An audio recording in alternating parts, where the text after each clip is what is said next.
ஆடி அமாவாசையை முன்னிட்டு பவானி நதிக்கரையில் முன்னோர்களுக்கு தர்ப்பணம் கொடுக்க குவிந்த 10,000க்கும் மேற்பட்ட பொதுமக்கள்.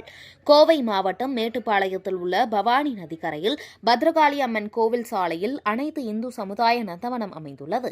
காசிக்கு நகராக பார்க்கப்படும் இந்த நந்தவனத்தில் தர்ப்பணம் கொடுத்தால் முன்னோர்கள் ஆத்மா சாந்தி அடையும் என்றும் அவர்களின் ஆசி கிடைக்கும் என்ற நம்பிக்கை உள்ளது.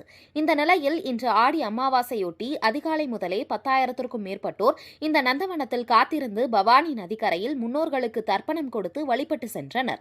ஆடி அமாவாசை என்பதால் கோவை, நீலகிரி, திருப்பூர் உள்ளிட்ட பல்வேறு மாவட்டங்களில் அதிகாலை முதல் தர்ப்பணம் கொடுக்க பொதுமக்கள் குவிந்தனர்.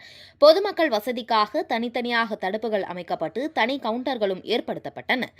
நந்தவனத்தில் அர்ச்சகர்களை கொண்டு காய்கறிகள் பிண்டம் வைத்து தங்கள் மூதாதையர்களுக்கு படையல் வைத்து சிறப்பு வழிபாடு நடத்தினர். பிண்டத்தை பவானி ஆற்றில் கரைக்கப்பட்டு வருகிறது. காலை முதல் நந்தவனத்திற்கு வரக்கூடிய பொதுமக்களின் எண்ணிக்கை அதிகரித்து வருவதால் நகரத்தில் வாகனங்கள் அணிவகுத்து கடும் போக்குவரத்து நெரிசல் ஏற்பட்ட நிலையில் போலீசார் பாதுகாப்பு பணியில் ஈடுபடுத்தப்பட்டனர்.